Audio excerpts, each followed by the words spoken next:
ஆத்ரேயபுரம் அப்படிங்கிற ஊர்ல ராகவா துளசி தம்பதிகள் அவங்க பொண்ணான ஸ்வாதி கூட வாழ்ந்துகிட்டு இருந்தாங்க. ஒரு நாள் ராகவனோட தங்கச்சியான சீதா வீட்டுக்கு வந்து, ஸ்வாதி வயித்துல இருக்கும்போது நீ கொஞ்சம் குங்குமப்பூ சாப்பிட்டுருக்கலாம் அண்ணி, அவ வெள்ளையாவது பிறந்திருப்பா. நான் குங்குமப்பூ சாப்பிட்டேன் சீதா, ஆனா அவ கருப்பா பிறந்தா. கருப்பா இருந்தா இப்ப என்னவா?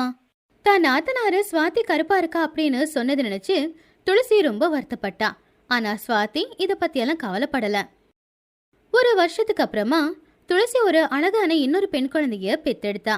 அப்போ துளசி ஸ்வாதி கிட்ட, ஸ்வாதி, மாதிரி உன்னை என்னால ஸ்கூலுக்கு கூட்டிட்டு போக முடியாது. ஏமா? தங்கச்சி இப்பதானே பிறந்திருக்கா, அவளை கூடவே இருந்து நான் நல்லபடியா பாத்துக்கணும்ல. நீ தனியா ஸ்கூலுக்கு போயிட்டு வந்துடுவியா? சரிம்மா, இனிமே ஸ்கூலுக்கு நான் தனியாவே போயிட்டு வரேம்மா. அவங்க அந்த பொண்ணுக்கு ஸ்வேதா அப்படின்னு பேரு வச்சாங்க. துளசிக்கு குழந்தைய பாத்துக்கவே நேரம் சரியா இருந்துச்சு. ராகவனும் ஸ்வேதா கூட தான் ரொம்ப நேரம் செலவிட்டுக்கிட்டு இருந்தான். அப்பா அம்மா ஸ்வாதியை சரியா பாத்துக்கல அப்படிங்கிற கவலை ஸ்வாதிக்கு இருந்துச்சு. இப்படியே 4 வருஷமும் போச்சு. ஸ்வாதி கூட இப்ப ஸ்வேதாவும் ஸ்கூலுக்கு கிளம்பிக்கிட்டு இருந்தா. இவங்க 2 பேரும் அக்கா தங்கச்சின்னு தெரிஞ்சுக்கிட்ட ஃப்ரெண்ட்ஸ் எல்லாருமே அவங்கள கிண்டல் பண்ணிக்கிட்டு இருந்தாங்க. நீங்க 2 பேரும் உண்மையிலேயே அக்கா தங்கச்சிங்க தானா? ஏன் அப்படி கேக்குற பிந்து? நீ கருப்பா இருக்க, ஆனா உன் தங்கச்சி நல்ல வெள்ளையா அழகா இருக்கா, அதனாலதான் சந்தேகமா கேட்டேன். அதை கேட்டு ஸ்வாதி ரொம்பவும் கவலைப்பட்டுக்கிட்டு இருந்தா. சொந்தக்காரங்களும் ஸ்வேதா ரொம்ப அழகா இருக்கான்னு சொல்லுவாங்க, ஆனா ஸ்வாதி ரொம்ப கருப்பா இருக்கா அப்படின்னு கிண்டல் பண்ணுவாங்க. ஆனா ஸ்வாதிக்கு தான் தங்கச்சி மேல எந்த விதமான பொறாமையும் இல்ல. அவ ரொம்ப அன்போட தான் அவளை வளர்த்துக்கிட்டு இருந்தா. இப்படியே 2 பேருக்கும் கல்யாண வயசும் வந்துருச்சு. பெரிய பொண்ணுக்கு கல்யாண வயசு வந்துடுச்சுங்க. நல்ல சம்பந்தமா பார்த்து அவளுக்கு கட்டி வைக்கணும். நானும் அதைத்தான் யோசிச்சுக்கிட்டே இருக்க துளசி. சுவாத்தியை விட்டு பிரிஞ்சு என்னால இருக்கவே முடியாது. அதுக்குதான் இந்த ஊர்லயே ஒரு நல்ல சம்பந்தத்தை பார்த்து கல்யாணம் பண்ணி வைக்கணும் அப்படின்னு சொல்லி தரகர் கிட்ட போய் இந்த விஷயத்த சொன்னாரு. 2 நாளுக்கு அப்புறமா தரகர் வீட்டுக்கு வந்து, நீங்க உங்க பெரிய பொண்ணுக்கு வரனை தேடிக்கிட்டே இருக்கிற விஷயத்த நான் நிறைய பேருக்கு சொல்லிக்கிட்டே இருக்கேன். ஆனா ஆனா ஆனா இப்போ என்னாச்சு? உங்க பெரிய பொண்ணு கருப்பா இருக்கிறான்னு இந்த ஊர் மக்களுக்கு தெரிஞ்ச விஷயம் தானே. ஆனா உங்க 2வது பொண்ணை கல்யாணம் பண்ணிக்க நிறைய பேர் என்கிட்ட விசாரிச்சாங்க. நீங்க ஊன்னு சொன்னீங்கன்னா அதுல ஒருத்தரை தேர்ந்தெடுத்து உங்க சின்ன பொண்ணுக்கு கல்யாணம் பண்ணி வைக்கலாம். பெரிய பொண்ணுக்கு கல்யாணம் பண்ணாம சின்ன பொண்ணுக்கு எப்படி கல்யாணம் பண்ணி வைக்கிறது? நீங்க சொல்றது கூட சரிதான். உங்க பெரிய பொண்ணுக்கு இந்த ஊர்ல பையன் கிடைக்கிறது கஷ்டம். நீங்க உங்க தூரத்து சம்பந்தத்துல ஏதாச்சும் ஒரு பையனை நீங்க பார்க்கலாம். அதனால ராகவையா பெரிய பொண்ணுக்காக தூரத்துல இருந்து சம்பந்தத்தை கூட்டிக்கிட்டு வந்தாரு. ஒரு நாள் ஸ்வாதிய பார்க்க மாப்பிள்ளை வீட்டுக்காரங்க வந்தப்போ சீதா ஸ்வேதா கிட்ட, மாப்பிள்ளை உங்க அக்காவை பார்த்துட்டு போற வரைக்கும் நீ இந்த ரூமை விட்டு வெளியில வரக்கூடாது ஸ்வேதா. ஏத்த? அது உனக்கு புரியாது, நான் சொல்ற வரைக்கும் வெளியில வராத. ஸ்வேதா ரூமை விட்டு வெளியில வராம ரூம்லயே தான் உட்காந்துக்கிட்டு இருந்தா. இன்னும் எவ்வளவு நேரம் உட்காந்து இருக்கிறது? பேசாம தோட்டத்துக்கு போறேன் அப்படின்னு நினைச்சு ஸ்வேதா வீட்டுக்கு பின்னாடி போனா. என் பொண்ணுகிட்ட ஏதாச்சும் பேசணுமாப்பா? ஆமா, கொஞ்சம் பேசணும். அவங்க 2 பேருமே பேசிக்கிறதுக்காக தோட்டத்துக்கு போனப்போ அப்பதான் வேணுவோட பார்வை அங்க இருந்த ஸ்வேதா மேல போச்சு. அந்த பொண்ணு யாரு? அவ என்னோட தங்கச்சி தாங்க. ஸ்வாதி ஸ்வேதாவை கூப்பிட்டு வேணுகிட்ட அறிமுகப்படுத்தி வச்சா. அவங்க எல்லாரும் பேசி முடிச்சுட்டு வீட்டுக்குள்ள நேரா வந்தாங்க. அப்ப அம்மா ஸ்வேதா கிட்ட, உன்னை இங்க வரக்கூடாதுன்னு சொன்னலனா? நான் இங்க வர வேண்டான்னு தான் தோட்டத்துக்கு போனேன். அவங்க 2 பேரும் சேர்ந்து என்ன இங்க கூட்டிக்கிட்டு வந்துட்டாங்க. நான் என்ன பண்றது? என் பொண்ணு பிடிச்சிருக்காப்பா. எனக்கு சின்ன பொண்ணு ஸ்வேதா ரொம்ப பிடிச்சிருக்கு. நான் அவளை கல்யாணம் பண்ணிக்கலான்னு யோசிக்கிறேன். அதை கேட்டு எல்லாருமே ஆச்சரியப்பட்டாங்க. பெரிய பொண்ணா நீங்க பார்க்க வந்தீங்க, இப்போ அவளோட தங்கச்சி பிடிச்சிருக்குன்னு சொல்றீங்களே. நான் என்ன ஆனாலும் ஸ்ட்ரைட்டா சொல்லிடுவேன். உங்க பெரிய பொண்ணை கல்யாணம் பண்ணிக்கிட்டா வரதட்சணை அதிகமா கிடைக்கும்னு வந்தேன். ஆனா சின்ன பொண்ணு ரொம்ப அழகா இருக்கா. வரதட்சணை கம்மியா இருந்தாலும் பரவாயில்ல, நான் அவளை கல்யாணம் பண்ணிக்கிறேன். ஆமாங்க, உங்க சின்ன பொண்ணு நல்லா அழகா இருக்கா. அவளை என் பிள்ளைக்கு கட்டி வச்சா பாக்குறதுக்கு ஜோடி பொருத்தம் ரொம்ப அம்சமா இருக்கும். இது தப்புன்னு சொல்லாம நீங்களும் உங்க பையன் போலயே பேசுறீங்க. இதுல தப்பென்ன இருக்கு? நம்ம ஷாப்புக்கு போய் நிறைய பொருளை பார்ப்போம், நம்மளுக்கு பிடிச்சத நாம வாங்கிப்போம், அப்படிதான். இதை தப்புன்னு எதுக்கு சொல்றீங்கன்னு எனக்கு புரியல. எங்க குடும்பத்துல இப்படிதான் ஸ்ட்ரைட்டா பேசுவோம். அப்படின்னா நீங்க ஸ்ட்ரைட்டா போயிருங்க. அப்படின்னு கண்ணத்துல அரைஞ்ச மாதிரி சொன்னாரு ராகவன். அவங்க அங்கிருந்து போயிட்டாங்க. என்னை மன்னிச்சிடுக்கா. அம்மாவும் அத்தையும் என்னை வெளியில வர வேண்டான்னு சொன்னப்போ அதுக்கு என்ன காரணம்னு எனக்கு தெரியல. ஆனா இப்ப தெரியுது. உன் கல்யாணத்துக்கு எடுத்ததுக்கு என்ன மன்னிச்சிடுக்கா. பரவாயில்ல ஸ்வேதா. அவங்க உருவத்துக்கு முக்கியத்துவம் கொடுக்கறாங்க அப்படின்னு எனக்கு நல்லாவே தெரியுது. இப்படிப்பட்டவங்கள கட்டிக்காம இருக்கிறது நல்லதுதான். சில நாட்கள் போச்சு. துளசி புருஷன்கிட்ட, என்னங்க ஏதோ யோசனையா இருக்கீங்க போல, பெரிய பொண்ணோட கல்யாணத்தை பத்தி யோசிக்கிறீங்களா? ஆமா துளசி, எவ்வளோ முயற்சி பண்ணாலும் கூட நம்ம பொண்ணுக்கு பையன் கிடைக்க மாட்டேங்கிறா. அவளுக்கு கல்யாணம் நடக்குமா நடக்காதான்னு எனக்கு பயமா இருக்கு. நீங்க எது நினைச்சும் கவலைப்படாதீங்க. சந்தோஷம் நம்ம வாழ்க்கையில வரணும் அப்படின்னா முதல்ல கஷ்டத்தை நம்ம தாண்டியாகணும் அப்படின்னு நீங்க தானே நிறைய தடவை சொல்லியிருக்கீங்க. நம்ம பொண்ணுக்கு ஒரு நல்ல பையன் புருஷனா வருவான் அப்படிங்கிற நம்பிக்கை எனக்கு இருக்கு. அந்த கடவுள் புண்ணியத்தால உன் பேச்சு உண்மையாச்சுன்னா ரொம்ப நல்லா இருக்கும். சுவாதிய கல்யாணம் பண்ணிக்கிறவ எங்க இருக்கானோ என்னவோ. வருண் எம்பிபிஎஸ் முடிச்சுட்டு இப்ப வைசாக்ல எம்எஸ் படிச்சுக்கிட்டு இருந்தான். ஒரு நாள் அவன் கூட அவனுடைய நண்பன், இன்னைக்காச்சு காதல் விஷயத்த சைலஜா கிட்ட நீ சொல்வியா? இன்னைக்கு கண்டிப்பா நான் சொல்லுவேன். 6 மாசமா இதத்தான் நீ சொல்லிக்கிட்டே இருக்க. ஆனா ஏன் இப்படி நீ பயப்படுற? எனக்கு தெரிஞ்ச அவ கண்டிப்பா ஒத்துப்பா. எனக்கு நோ சொன்னா ஹீரோ ஃப்ரெண்ட்ஷிப் கூட போயிடும்னு பயமா இருக்கு. ஆனா இன்னைக்கு நான் கண்டிப்பா சொல்லியே தீர்வேண்டா. வருண் ஷைலஜாவை மீட் பண்ண கேண்டீனுக்கு போய்கிட்டு இருக்கும்போது வழியில அவனுடைய ஃப்ரெண்டான சூரஜ பார்த்தான். என்ன சூரஜ், நீ இங்க வந்திருக்க? இங்க கொஞ்சம் வேலை இருந்துச்சுடா, அதான் வந்தேன். அப்படியா? என்ன வேலை?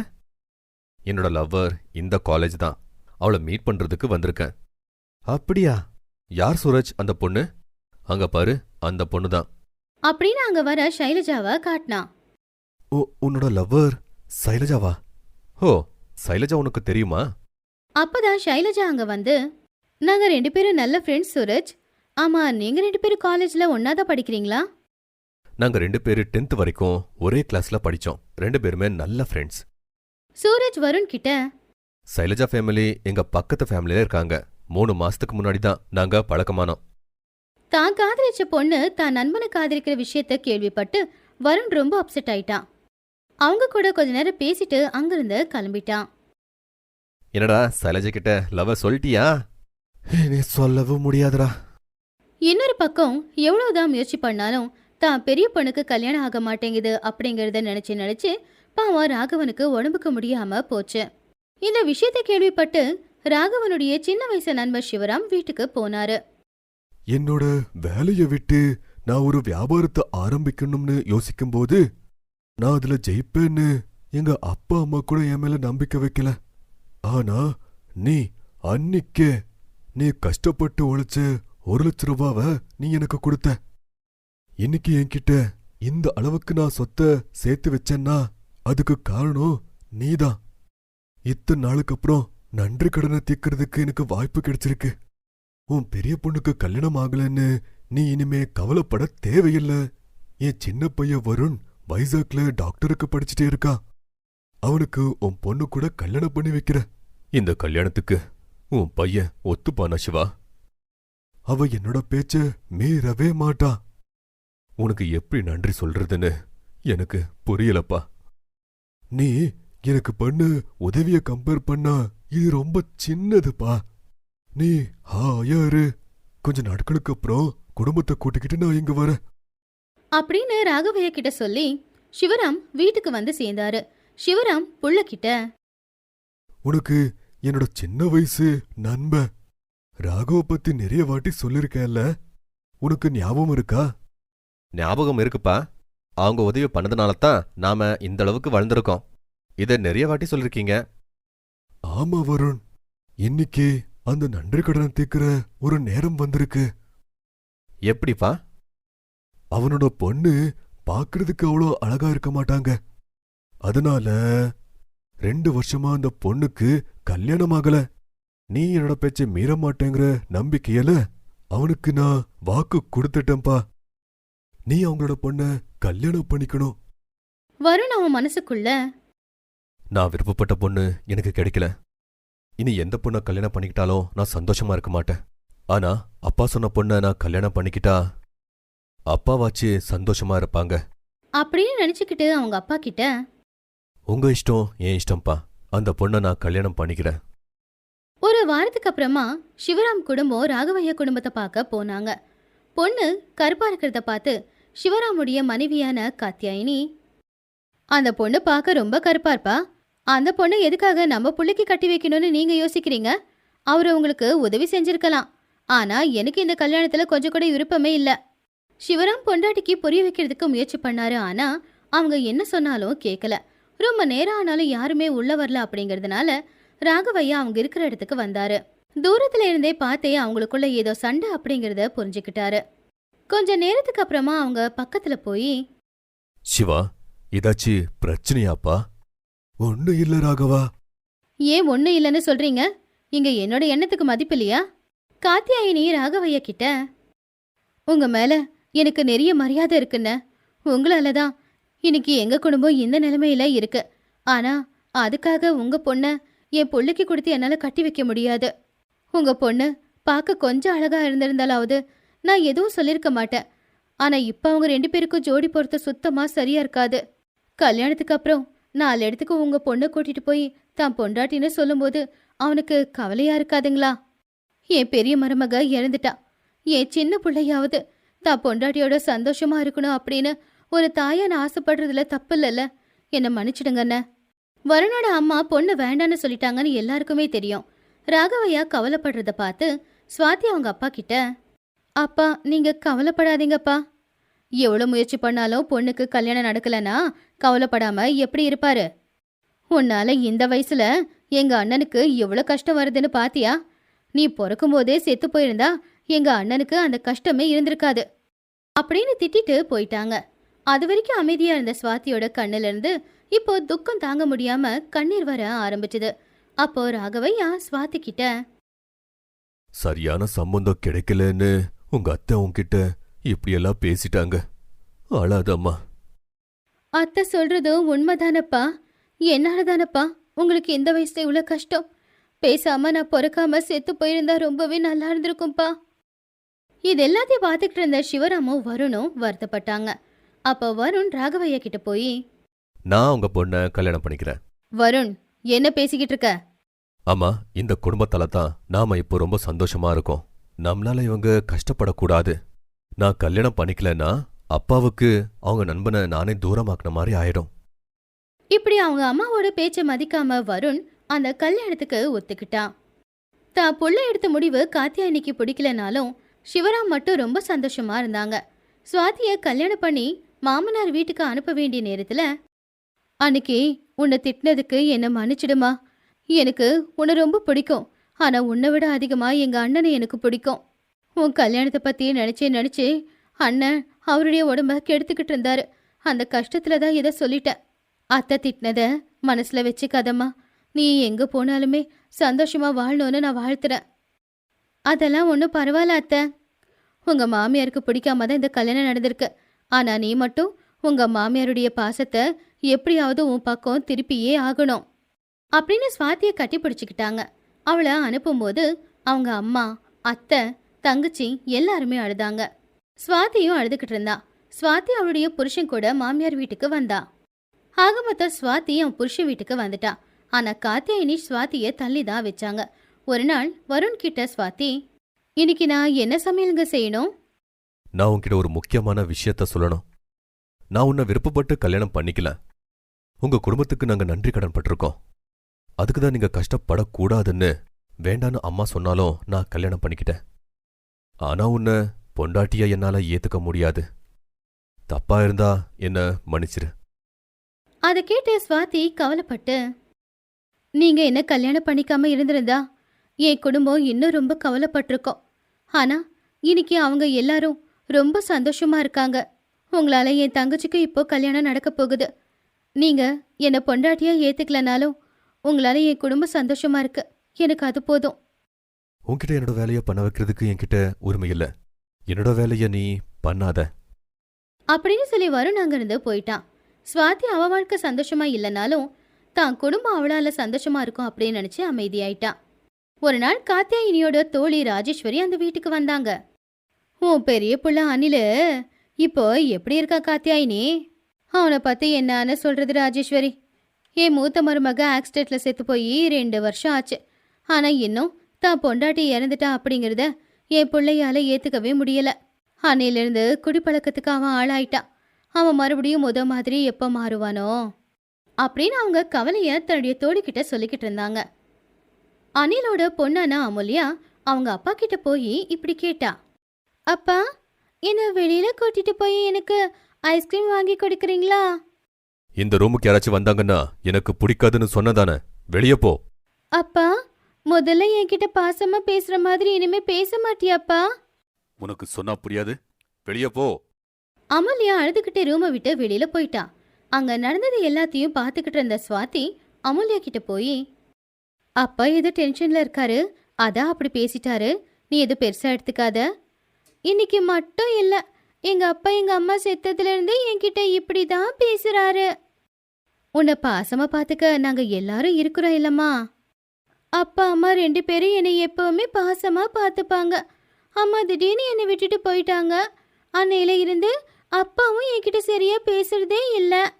எல்லாம் என் தலையெழுத்து. யாரும் என் மேல அதிக நாட்கள் பாசமா இருக்க மாட்டாங்க. அதனாலதான் எனக்கு இப்ப அழுகையா வருது அப்படின்னு சொல்லி கவலையா போயிட்டா அந்த குழந்தை. ஸ்வாதிக்கு அமுல்யா மனசுல இருக்கிற கஷ்டம் தெளிவா புரிஞ்சுது.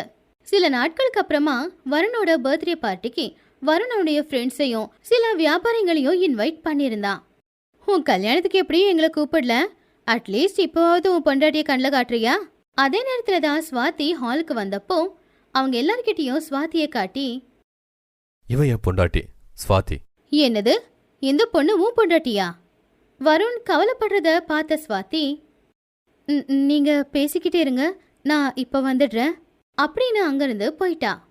உன்னை நான் காலேஜ்ல இருந்து காதலிச்சுக்கிட்டு இருக்கேன், ஆனா நீ பெருசா எடுத்துக்கல. கடைசியில எந்த பொண்ணை போய் கல்யாணம் பண்ணிருக்க? உங்க 2 பேரையும் பக்கத்துல வச்சு பார்த்தா பிளாக் அண்ட் ஒயிட் டிவி பார்க்குற மாதிரி இருக்கு. அவளை ஏன் பிடிச்சது உனக்கு? இப்படி வந்தவங்க கிண்டலா பேசிக்கிட்டு இருந்தாங்க. இன்னொரு பக்கம் ஸ்வாதி தான் அவங்க மருமகன்னு தெரிஞ்சு காத்தியாயினி கிட்ட ஒருத்தங்க, இவ்வளோ கருப்பா இருக்கிற பொண்ண உன் பிள்ளைக்கு ஏன் கட்டி வச்ச காத்தியாயினி? காத்தியாயினிக்கு வீட்டுக்கு வந்தவங்க இப்படியெல்லாம் பேசுறது சுத்தமா பிடிக்கவே இல்லை. அதனால அந்த பார்ட்டியில கலந்துக்காம அவங்க ஓரமா போய் ஒரு இடத்துல உட்காந்துட்டாங்க. இன்னொரு பக்கம் அமுல்யா ஓடி வரும்போது தெரியாம டேபிளை தட்டி கேக்கு கீழே விழுந்து போச்சு. ஏற்கனவே ரொம்பவும் கோவத்துல இருந்த வருண், அமுல்யா, இந்த கேக்க விளைவிச்சது நீதானே? அமுல்யா பயந்து போய் அமைதியா நின்னுக்கிட்டு இருந்தா. அந்த கேக்க தள்ளி விட்டது அமுல்யா இல்லைங்க, அது நான். வருணுக்கு ஸ்வாதி மேல கோவம் அதிகமாச்சு. அங்க நிறைய பேர் கெஸ்ட் இருக்கிறதுனால தனியா அவளை ஒரு ரூமுக்குள்ள கூட்டிக்கிட்டு போய், உன் மேல கருணை காட்டி நான் கல்யாணம் பண்ணிக்கிட்டேன். இப்போ நீ என்னோட பொண்டாட்டின்னு என்ன பார்த்து பாவப்படுறாங்க. உனக்கு அழகில்ல, அட்லீஸ்ட் கெஸ்ட் இருக்கும்போது எப்படி இருக்கணும்னு அறிவு கூட இருக்காதா?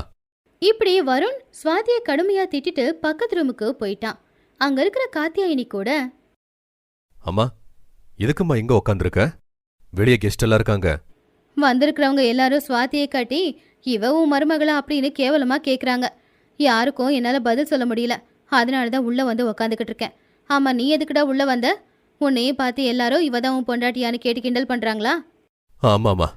நான் எவ்வளவு தடவை வேண்டாம் வேண்டான்னு சொன்னாலும் அந்த பொண்ணை நீ கல்யாணம் பண்ணிக்கிட்டல, அது ரொம்ப பெரிய தப்பு வருண்.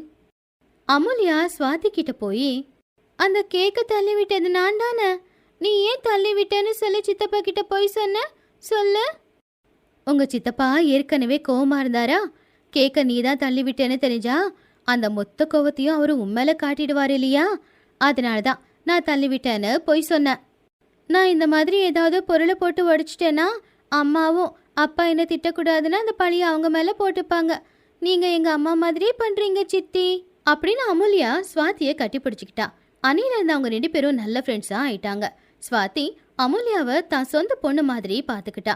ஒரு நாள் சிவராம் ஸ்வாதி கிட்ட, மோகன் பேர்ல ஹோமத்தை பண்ணா அவ மாறுவான்னு பூசாரி சொன்னாங்க. கோயிலுக்கு போறதுக்கு நீயும் ரெடியாகு. சரிங்க மாமா. ஸ்வாதி கோயிலுக்கு வரப்போறதுனால நீ எங்க வீட்டு மருமகன்னு ஏற்கனவே நிறைய பேருக்கு தெரியும். இப்ப எங்க கூட சேர்ந்து கோயிலுக்கு வந்தா இந்த ஊர்ல இருக்கிற அத்தனை பேருக்குமே தெரிஞ்சு போயிடும். நல்லது நினைச்சுக்கிட்டு கோயிலுக்கு போகும்போது சனியனை கட்டிக்கிட்டு அவ போவாங்க அப்படின்னு ரொம்ப கோவமா பேசிட்டாங்க. பக்கத்துல நின்னுக்கிட்டு இருந்த வருண் கூட எதுவுமே கேட்கல. அதுதான் சுவாதிக்கு ரொம்பவும் கவலையா இருந்துச்சு. அப்பதான் சிவராம் அங்க வந்தாரு. இன்னும் இங்கே இருக்கிற சுவாதி, போ ரெடியாகு. எனக்கு கொஞ்சம் உடம்புக்கு முடியல மாமா, நீங்க போயிட்டு வாங்க. சிவராம், காத்தியாயினி, வருண் 3 பேரும் கோயிலுக்கு போனாங்க. அவங்க வந்ததுக்கு அப்புறமா சுவாதி வருண் கிட்ட, ஏங்க உங்களுக்கு என்ன பிடிக்கலன்னு எனக்கு தெரியும், ஆனா அத்தை எல்லாரும் முன்னாடி அப்படி சொல்லிக்கிட்டு இருக்கும்போது அவங்கள தடுக்கணும்னு உங்களுக்கு தோணலையா? அவங்கள தடுக்கலனாலும் என்ன சமாதானப்படுத்தணும்னு கூட உங்களுக்கு தோணல? அம்மா சொன்ன வார்த்தைக்கு வருத்தமா இருக்கலாம். ஆனா உங்களுக்கு நீ மருமகன்னு சொல்லிக்க உன்னை விட அவங்களுக்கு வருத்தமா இருக்கு. எங்க அம்மாவுக்கு மட்டும் இல்ல, நீ என்னோட பொண்டாட்டின்னு சொல்றதுக்கு எனக்கும் கஷ்டமா இருக்கு. அப்படி நான் என்னங்க தப்பு பண்ண? கருப்பா பிறந்தது நான் பண்ண தப்பா? இனிமே இந்த விஷயத்த நான் சொல்லியே ஆகணும். பாரு, இந்த பொண்ணை பாரு. அப்படின்னு போன்ல ஷைலஜா போட்டோவை காட்டி, இவள காலேஜ்ல நான் லவ் பண்ணேன். ஆனா அவ என் ஃப்ரெண்ட லவ் பண்ணி கல்யாணம் பண்ணிக்கிட்டான். அழகு, அறிவு, படிப்பு, இந்த மாதிரி ஒரு விஷயத்துல கூட நீ அவள மாதிரி இல்ல. அவளுக்குன்னு வச்ச அந்த இடத்துல உன்னை வச்சு என்னால பார்க்க முடியல. உன்னை பொண்டாட்டியா ஏத்துப்பன்னு நினைக்கவே நினைக்காத, அது நடக்காது. என்னைக்காவது ஒரு நாள் வருண் தன்னை பொண்டாட்டியா ஏத்துப்பாரு அப்படின்னு நினைச்சுக்கிட்டு இருக்கும்போது இது அவ தலையில இடி விழுந்த மாதிரி இருந்துச்சு. சின்ன வயசுல இருந்து எத்தனையோ பேரு நீ கருப்பா இருக்கிறன்னு சொன்னப்பெல்லாம் எனக்கு அந்த அளவுக்கு வலிச்சது இல்லைங்க. ஆனா என்னை கட்டிக்கிட்ட என் புருஷனும் இப்ப நீ கருப்பா இருக்க அப்படின்னு சொல்லும்போது அதை கேட்டுக்கிட்டு தாங்குற அளவுக்கு என் மனசு பலமானது இல்ல. நான் அழகா இல்லாம இருக்கலாம், ஆனா எனக்கு மனசு இருக்கு. நீ பார்க்க அழகா இல்லைன்னு சொல்லி ஒருத்தங்களை கஷ்டப்படுத்துறது தப்பு. கருப்பா பிறந்தது நான் பண்ண தப்பு ஒன்றும் இல்லையேங்க. புருஷன் ஒரு பொண்ணை காட்டி அவளை விட நீ எல்லாத்துலயுமே மட்டமா இருக்க அப்படின்னு சொன்னா அது ஒரு பொண்டாட்டியால தாங்கிக்க முடியுமா? அப்படின்னு சொல்லி அழுதா சுவாதி. உண்மை கசப்பாதான் இருக்கும். இந்த மாதிரி நீ அழுத உடனே நான் உன்னை பொண்டாட்டியா ஏத்துப்பேன்னு நினைச்சியா? அப்படின்னு சொல்லி அங்கிருந்து போயிட்டான். புருஷன் சொன்னதை கேட்டு சுவாதி அழுதுகிட்டே இருந்தா. இப்படியே சில நாட்கள் போச்சு. ஒரு நாள் அமுல்யாவோட அப்பா கிட்ட பேசுறதுக்காக சுவாதி அவர் ரூமுக்கு போனா. மாமா, நான் உங்ககிட்ட கொஞ்சம் பேசணும். சொல்லுமா. உங்க பொண்டாட்டி சேர்த்து போய் 2 வருஷம் ஆச்சு. இன்னும் எத்தனை நாள் இப்படி இருக்க போறீங்க? என் பொண்டாட்டிய தூரமாக்கி அந்த கடவுள் என்னை ஏமாத்திட்டான். அந்த கோவத்தை எங்க காட்டணும்னு தெரியாம என் மேல நான் காட்டிக்கிறேம்மா. அந்த கடவுள் உங்களுக்கு அநியாயம் பண்ணதுக்காக நீங்க உங்க பொண்ணுக்கு அநியாயம் பண்ணலாமா? அமுல்யாவுக்கு அம்மா தான் இல்ல, இப்போ அப்பாவும் இல்லாம போனா எப்படி? அவளுக்கு அம்மா இல்லாத குறைய தீர்க்க வேண்டிய நீங்களே அவளை இப்படி கஷ்டப்படுத்தினா பாவம் அந்த பிஞ்சு மனசு எவ்வளவு கவலைப்படுமாமா? அந்த சின்ன பொண்ணு என்ன தப்பு பண்ணான்னு அவளுக்கு இவ்வளவு சீக்கிரமா இவ்வளவு பெரிய தண்டனை? உங்க பொண்டாட்டியை இழந்ததுனால நீங்க குடிப்பழக்கத்துக்கு ஆளாகி குடிச்சுக்கிட்டே இருக்கீங்க. அப்ப உங்க பொண்ணோட வாழ்க்கையை பாத்துக்கிறது யாரு? உங்க பொண்ணுக்குன்னு ஒரு எதிர்காலம் இருக்குல்ல மாமா, தயவு செஞ்சு யோசிங்க மாமா அப்படின்னு சொல்லி சுவாதி அங்கிருந்து போயிட்டா. அமுல்யாவுக்கு எந்த கஷ்டத்தையும் கொடுக்க மாட்டேன்னு என் பொண்டாட்டிக்கு ப்ராமிஸ் பண்ணிருக்கேன். இப்போ நானு இந்த 2 வருஷம் என்ன பண்ண? அமுல்யா நோவ புரிஞ்சுக்காம அவளுக்கு இன்னும் கஷ்டத்தை கொடுத்துட்டேன். சுவாதி சொன்ன ஒவ்வொரு வார்த்தைகளும் அனிலோட மனசுல பதிஞ்சு கொஞ்சம் கொஞ்சமா மாற ஆரம்பிச்சான். அமுல்யா கிட்ட ரொம்ப பாசமா நடந்துக்கிட்டான். இத்தனை நாள் நான் உனக்கு நிறைய கஷ்டத்தை கொடுத்துட்டேன். உங்க அம்மா இல்லைங்கிற வருத்தத்தால நான் உன்கிட்ட ரொம்ப கோவமா நடந்துக்கிட்டேன். உன் மேல எனக்கு கோவம் இல்லவே இல்லம்மா. என்னோட எல்லா கெட்ட பழக்கத்தையும் நான் விட்டுடுறேன். இனிமே நீதான் என்னோட உலகம் அப்படின்னு பொண்ண கட்டி பிடிச்சுக்கிட்டான். அனில் சுவாதி கிட்ட போய், அப்ப நான் மறந்து போன கடமைய நீ எனக்கு ஞாபகப்படுத்திட்ட. நீ இதுக்கு முன்னாடியே வந்திருந்தா நல்லா இருக்குமா? உன்ன மாதிரி நல்ல பொண்ணு கிடைச்சதுக்கு என் தம்பி கொடுத்து வச்சிருக்கணும். அவன் உன்னை பொண்டாட்டியா ஏத்துக்கலன்னு எனக்கு தெரியுமா? உன்னோட வேல்யூ எங்க அம்மாவுக்கும் வருணுக்கும் கண்டிப்பா தெரிய வரும். அடுத்த நாள்ல இருந்து அனில் முழுசா மாறி அவங்க அப்பா கூட பிசினஸ பார்க்க போயிட்டான். தான் பொண்ணு அமுல்யாவையும் நல்லபடியா பாத்துக்கிட்டான். இதை எல்லாத்தையும் பாத்துக்கிட்டு இருந்த காத்தியாயினி மனசும் மாறுச்சு. மோகனோட மனசை மாத்த நாங்க எல்லாரும் எத்தனையோ நாளா கஷ்டப்பட்டிருக்கோமா. ஆனா வந்த கொஞ்ச நாளையே என் புள்ளைய நீ பழைய மாதிரியே மாத்திட்ட. இது வரைக்கும் உன்னை நான் ஏதேதோ சொல்லி கஷ்டப்படுத்திருக்கேன். என்ன மன்னிச்சிடுமா. ஒரு மனுஷங்களுக்கு அழகு முக்கியம் இல்ல, அவங்களுக்கு நல்ல மனசு இருக்கணும். அந்த மனசு உன்கிட்ட இருக்கு. வருண் அம்மா கிட்ட, அண்ணனை இப்படி பார்க்கும்போது ரொம்ப சந்தோஷமா இருக்குமா? உங்க அண்ணன் கிட்ட இந்த மாற்றம் வர்றதுக்கு காரணம் உன்னோட பொண்டாட்டி தான்டா அப்படின்னு வருண் கிட்ட நடந்தத சொன்னாங்க. சுவாதி ரொம்ப நல்ல பொண்ணுடா. அவளை நம்ம வீட்ல ஒருத்தையா ஏத்துக்கலனாலும் கூட அவ நம்ம கஷ்டத்தை போக்கியிருக்காடா. அவளை பொண்டாட்டியா ஏத்துக்கோ வருண். காலேஜ்ல லவ் பண்ண பொண்ணு இப்ப வரைக்கும் என்னால மறக்க முடியல. அழகு, அறிவு, படிப்பு, இதுல எங்கேயும் கூட சுவாதி பக்கத்துல கூட வர முடியாது. அப்பா சொன்ன ஒரே ஒரு வார்த்தைக்காக சுவாதிய நான் கல்யாணம் பண்ணிக்கிட்டேமா. அவளை எனக்கு பிடிக்கலமா. அப்படி வருண் மனசுக்குள்ள இருந்தத சொல்லிட்டான். இப்படி இருக்கும்போது அதே ஊர்ல மதர் தெரசா அனாதாசிரமத்தை நடத்திக்கிட்டு இருந்த சாரதா அப்படிங்கிறவங்க, நானும் இந்த அனாதாசிரமத்துல தான் வளர்ந்தேன். நல்லா படிச்சு நல்ல வேலையில இருந்தேன். ஆனா எனக்கு அந்த வேலை செய்யறதுல விருப்பம் இல்லை. அதனாலதான் நான் வளர்ந்த அனாதாசிரமத்துல இருக்கிற குழந்தைங்களே பார்த்துக்கலாம் அப்படின்னு சொல்லி நான் இங்க வந்துட்டேன். அப்படியே இங்கேயே 30 வருஷம் ஓடி போச்சு. இப்ப எனக்கு வயசாகுது. நீங்க 2 பேரும் ரொம்ப நாளா இந்த அனாதாசிரமத்தை ரொம்ப நல்லபடியாவே நடத்துறீங்க. அதனாலதான் இப்போ மொத்தமா இந்த அனாதாசிரமத்தோட பொறுப்பை உங்க 2 பேருக்கிட்டையும் ஒப்படைக்கலான்னு இருக்கேன். இன்னிலிருந்து குழந்தைங்களோட பொறுப்பை நாங்க எடுத்துக்கிறோம். நீங்க நிம்மதியா ஓய்விடுங்க மேடம். ஒரு நாள் அந்த அனாதாசிரமத்துல இருக்கிற ஒரு பொண்ணு ஒரு வீட்டுக்கு போய் அவளுடைய அண்ணனை சந்திச்சா. எப்படி இருக்கேன்னா? எங்க ஓனர் பார்த்தாங்கன்னா என்ன மட்டும் இல்ல உன்னையும் அடிப்பாங்க. அந்த மரத்துக்கிட்ட போய் நம்ம பேசலாம் அப்படின்னு ஒரு மரத்துக்கு கீழே அவளை கூட்டிக்கிட்டு போய் பேசிக்கிட்டு இருந்தான். அப்பதான் அந்த பக்கமா சுவாதி நடந்து வந்துகிட்டு இருந்தா. என்ன அண்ணன் இப்படி ஆயிட்ட? இவங்க உனக்கு சோறு போடுறது இல்லையா? ஒன்னும் ஆகாது சுதா, என்னை பத்தி யோசிச்சு நீ கவலைப்படாத. நீங்க 2 பேரும் ஏதோ பெரிய கஷ்டத்துல இருக்கீங்கன்னு நீங்க பேசினதை வச்சு நான் தெரிஞ்சுக்கிட்டேன். உங்களுக்கு என்ன கஷ்டம்னு என்கிட்ட சொல்லுங்க. என்னால முடிஞ்ச வரைக்கும் நான் உதவியை செய்யறேன். எங்க அப்பா ஸ்கூல் டீச்சரா வேலை பார்த்துட்டே இருந்தாங்க. பண தேவை இருந்ததுனால வட்டிக்கு 30,000 காசு வாங்கினாங்க. கொஞ்ச நாட்களுக்கு அப்புறம் அப்பா அம்மா ஆக்சிடென்ட்ல இருந்துட்டாங்க. கடன் கட்டாம எங்க அப்பா போயிட்டாங்க. அந்த வட்டி வியாபாரி அவங்க வீட்டுல வச்சு என்ன நல்லா வேலை வாங்கினாங்க. எங்க தங்கச்சிய இங்கிருந்து எப்படியாச்சும் காப்பாத்த நான் தான் அவளை அனாத ஆசிரமத்துல சேர்த்தேன். ராமு அப்படி சொல்லிக்கிட்டு இருக்கும்போது வீட்டுல இருந்த அந்த வட்டி வியாபாரி வெளியில வந்தான். வீட்ல வேலை பண்ணாம எங்க என்ன பண்ற? என்ன டெய்லி உன்னை அடிச்சுக்கிட்டே இருக்கணுமா? அப்படின்னு அவன் ராமுவை அடிக்க வந்தப்போ ராமு பயந்து போய் சுவாதி பின்னாடி ஒளிஞ்சுக்கிட்டான். தாய் தகப்ப இல்லாத பசங்களை நீங்க இப்படி கொடுமைப்படுத்துறது தப்பு. எனக்கு சொல்றதுக்கு நீ யாரு? அவங்க அப்பா கடனை தீக்கிறதுக்கு முன்னாடியே செத்துட்டான். என் கடனை தீக்கிற வரைக்கும் அவ இங்கதான் இருக்கணும். அந்த கடனை நான் தீர்த்து வைக்கிறேன் அப்படின்னு கையில போட்டிருந்த வளையல கழட்டிய அந்த ஆள் கிட்ட கொடுத்தா. இதோட விலை 30,000க்கு மேலேயே இருக்கும். இத வாங்கிக்கிட்டு இந்த பசங்களை விட்டுடுங்க. இந்த வளையலோட வட்டி காசு கொடுத்தீங்கன்னா அந்த பாப்பாவையும் கூட்டிட்டு போலாம். இத்தனை நாளா அந்த பையன்கிட்ட வீட்டு வேலையெல்லாம் செய்ய வச்சிங்கல்ல, அதுதான் வட்டி. அதுவும் பத்தலன்னா சொல்லுங்க, இப்பவே போலீஸ் ஸ்டேஷனுக்கு போய் உங்களை பத்தி எல்லாத்தையும் சொல்றேன். அப்ப அவங்க வட்டி கொடுப்பாங்க. அத மொத்தமா வேணும்னா வாங்கிக்கிறீங்களா? இந்த விஷயத்த போலீஸ் வரைக்கும் ஒன்னும் கொண்டுட்டு போவேனா. அந்த பாப்பா தானே, கூட்டிட்டு போ அப்படின்னு சொல்லி அங்கிருந்து போயிட்டான். அப்ப சுவாதி அந்த பையனனும் கூட்டிக்கிட்டு அதே அனாதாசிரமத்துக்கு கொண்டு வந்து சேர்த்தா. இனி நீங்க 2 பேரும் சேர்ந்து இங்கேயே சந்தோஷமா இருக்கலாம். எங்க சொந்தக்காரங்க கூட எங்களுக்கு உதவி பண்ணல. அப்படி இருக்கும்போது நாங்க யாருன்னே தெரியாது. நீங்க எங்களுக்கு உதவி பண்ணீங்க.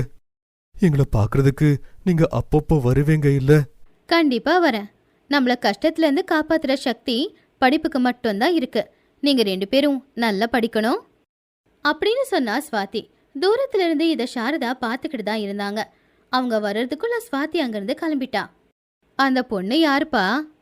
சுவாதி வட்டி வியாபாரி கிட்ட அவருடைய தங்க வளையல கொடுத்து அந்த பையனை காப்பாத்தி கொண்டு வந்து சேர்த்தத பத்தி அந்த பையன் மேடம் கிட்ட சொன்னான்.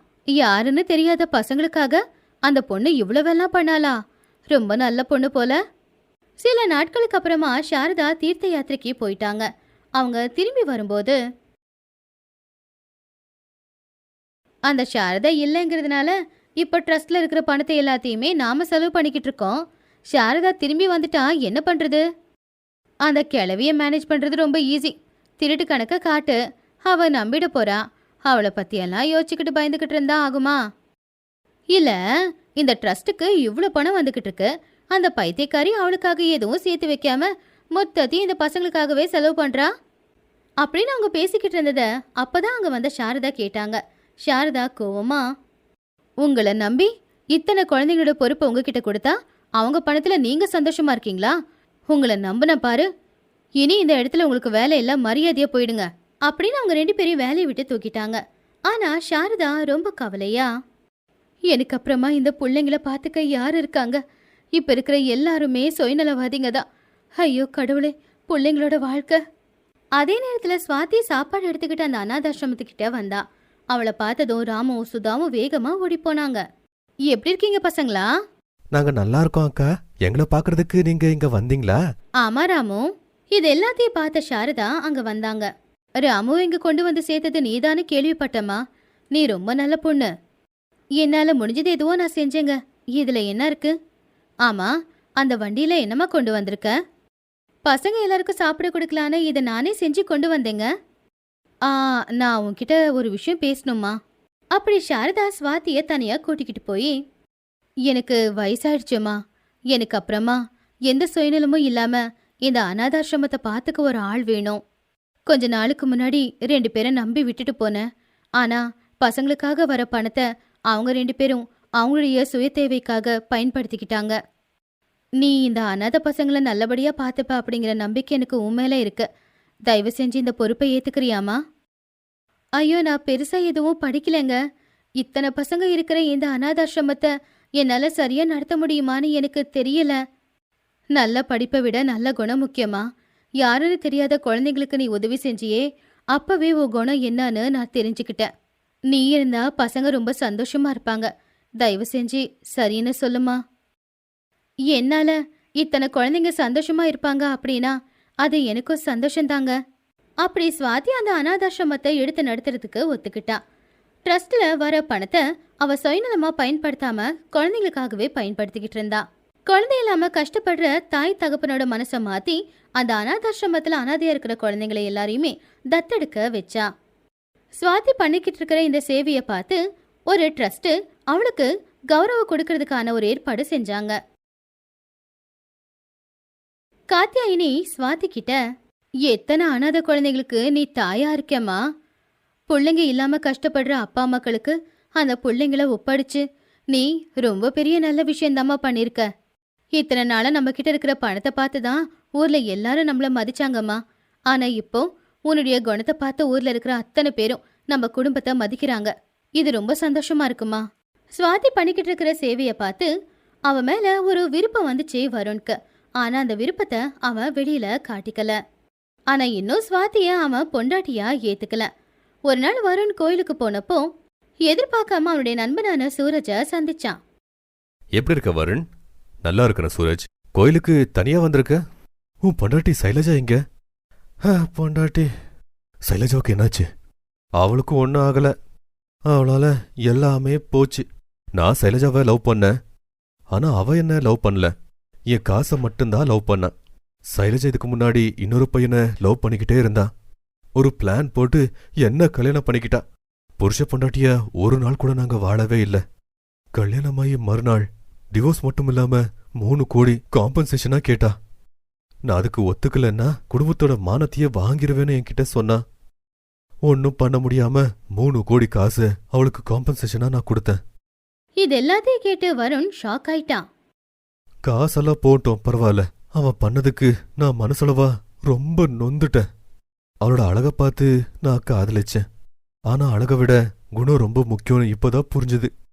நான் மட்டும் இல்ல, நிறைய பேர் இந்த தப்பு தான் பண்றாங்க. வருண் சூரஜ சமாதானப்படுத்தி கொஞ்ச நேரத்துக்கு அப்புறமா அங்கிருந்து கிளம்பிட்டான். வீட்டுக்கு வந்ததுக்கு அப்புறமாவும் வருண் அவனுடைய மனசுக்குள்ள சூரஜ் சொன்னதை பத்தியே தான் யோசிச்சுக்கிட்டு இருந்தான். அப்ப சுவாதி வருண் கிட்ட, என்னங்க, நாளைக்கு எங்க அப்பா அம்மா நம்ம வீட்டுக்கு வராங்க. உங்களுக்கு விருப்பம் இல்லைனாலும் நாளைக்கு ஒரு நாள் என் மேல பாசமா இருக்கிற மாதிரி நடிக்கிறீங்களா? அவங்க கொஞ்சம் சந்தோஷப்படுவாங்க. இந்த விஷயத்த பத்தி நானே உன்கிட்ட பேசணும்னு நினைச்சேன். சைலஜாவை கம்பேர் பண்ணி எல்லாத்தோட நீ கம்மின்னு நான் உன்னை அவமானப்படுத்திக்கிட்டே இருந்தேன். ஆனா அது தப்புன்னு என்னைக்கு எனக்கு புரிஞ்சுது. காசுக்காக கல்யாணம் பண்ணி ஏமாத்தின அந்த சைலஜா எங்க? கஷ்டப்பட்டு ஒழிச்சு சம்பாரிச்ச காசை அனாதங்களுக்கு கொடுத்து உதவி பண்ண நீ எங்க? நிஜமா உனக்கு அவளை நான் கம்பேரே பண்ணக்கூடாது. தூரத்துல எல்லாமே நல்லாதான் தெரியும். பக்கத்துல இருக்கிற மனுஷங்க பொருள் கூட ரொம்ப சாதாரணமா தெரியும். நீ என்னோட பொண்டாட்டின்னு சொல்றதுக்கு அசிங்கமா பார்த்த நானு, இப்போ நீ என்னோட பொண்டாட்டின்னு சொல்றதுக்கு பெருமையா இருக்கு. உன்னை நான் புரிஞ்சிக்க இத்தனை நாட்கள் ஆச்சு எனக்கு. முடிஞ்சா என்ன மன்னிச்சிரு. நீங்க காதலிச்ச பொண்ணு உங்களை விட்டு போனதுனால நீங்க அந்த கவலையில இருந்தீங்க. அந்த இடத்துல என்ன வச்சு பார்க்க முடியாம போச்சு உங்களால. ஆனா என்னைக்காவது ஒரு நாள் என்ன நீங்க பொண்டாட்டியே ஏத்துப்பீங்க அப்படிங்கிற நம்பிக்கை எனக்கு இருந்துச்சுங்க. அழகை விட குணம் முக்கியம்னு உங்களுக்கு புரிஞ்சதே எனக்கு போதுங்க. வருண் ஸ்வாதிய பாசமா கட்டிப்பிடிச்சான். அவங்க 2 பேரும் ஒண்ணு சேர்ந்ததை பார்த்து வருணோட குடும்பமும் சந்தோஷப்பட்டுச்சு. அடுத்த நாள் காலையில ஸ்வாதியோட அப்பா, அம்மா, தங்கச்சி எல்லாரும் வீட்டுக்கு வந்தாங்க. ஸ்வாதி வருணும் சந்தோஷமா இருக்கிறத பார்த்து அவங்க எல்லாருமே சந்தோஷப்பட்டாங்க.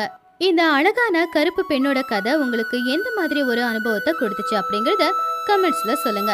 அப்படியே எங்க சேனலை சப்ஸ்கிரைப் பண்ண மறந்துடாதீங்க.